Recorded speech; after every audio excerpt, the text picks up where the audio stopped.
Hey, how's everybody doing? Today I'm going to share what I feel like is the best kept secret for tarpon fishing. If you watch my channel, you'll see that I love tarpon.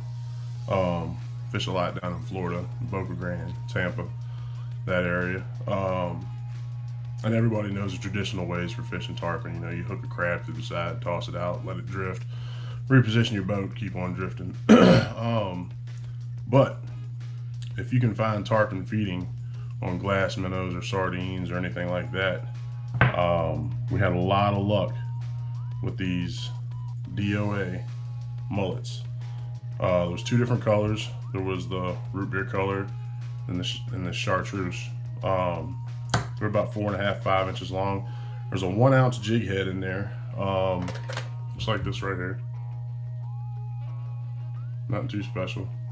It's got the 3D hologram eyes in it. They're real simple to hook up.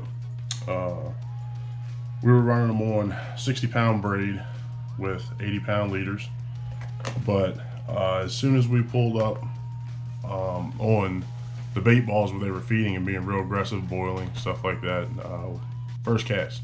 You can watch the video. I've got it posted. First cast, 2 cranks on the reel, bam, hooked up.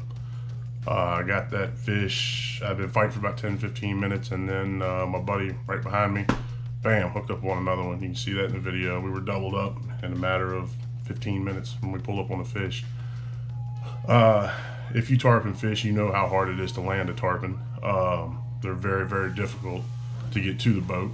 Their heads are basically big center blocks. They're look like a big piece of metal.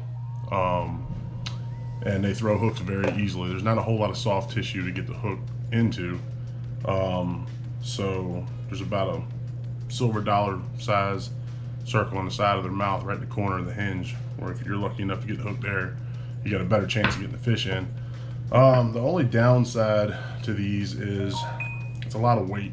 That's a 1 ounce jig head, and when you put that much weight on the hook, you know, when that fish starts shaking its head, it just gives it more, I guess, weight to waller out a hole or so. There's not, I didn't catch anything else on them that day, neither did my buddy. We hooked up to about 8 tarpon. We landed 4, I believe, which a 50% land rate on tarpon is awesome. I think anybody take that 7 days a week. But yeah, I feel like that's the best kept secret for tarpon fishing right now, because like I said, the traditional ways are, you know, floating crab, floating shrimp, stuff like that. You don't see people fishing a whole lot of soft plastics, especially for tarpon. But the thing is with these, DOA did a good job on them, and I'm not sponsored by DOA. I'm not affiliated with them by any means, but they're very, very strong. They're very strong. I don't know what kind of plastisol they use to make these, or what kind of concoction they had going on, but you know, they're very, very durable. And like I said, we hooked into quite a few fish on them, and there wasn't a lot of wear and tear on them. I mean, you get a little bit of scuffs here and there on them and some peeling on them, but for the most part, they hold up really well. The thing that gets me and that I don't understand why they're so appealing is because there's not really a whole lot of action to them. When you cast them out and you're reeling them in, you're retrieving them, it's not like this tail is kicking. It's coming straight in. I don't know what it is about these that those fish love, but, or maybe they don't like, you know, there's nothing special about them. They're just feeding and being real aggressive, and they're biting down on anything that's going by them. But that day we got lucky. We had been out for about 3 hours. We've been floating crab and drifting in the Boca Grande Pass, and I caught a hammerhead. That's the only thing I caught. And we made a couple laps around the island and came out on the south end under the bridge, started going back up north, and we saw birds for the first time that day. It was really slow. It was July 3rd.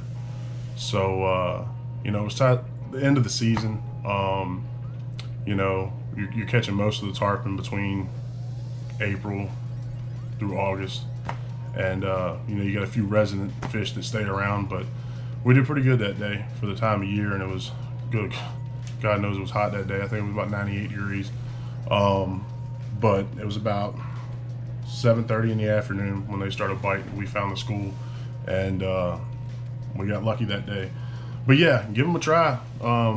You know, if crab and shrimp aren't working for you and they're being aggressive and you know, feeding on bait balls, hell, who knows? You could probably throw anything in there and they might bite on it. But in my experience that day, we had a lot of luck with these DOA mullets. So give them a shot. I'm new to YouTube. It's one of my first videos. I love the sport. I love the hobby. You know, been fishing my entire life, and if I can share a little bit of knowledge with you guys and help y'all out and catch a couple more fish on your trip, be happy to do it.